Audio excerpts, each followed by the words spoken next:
తెలంగాణలో జరుగుతున్నటువంటి సర్పంచ్ ఎన్నికల్లో మొదటి విడతలోనూ రెండో విడతలోనూ వెనుకబడ్డటువంటి బీఆర్ఎస్ పార్టీ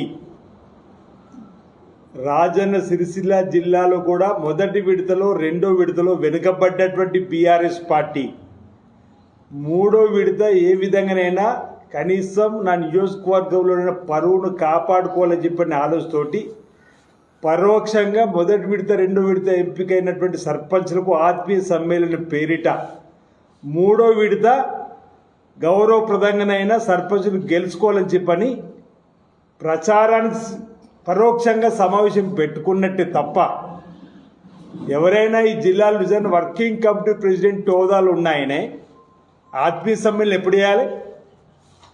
మూడు విడతలు అయిపోయిన తర్వాత. నీ నియోజకవర్గంలో ఒకటే మండలం అయింది కదా నిన్న,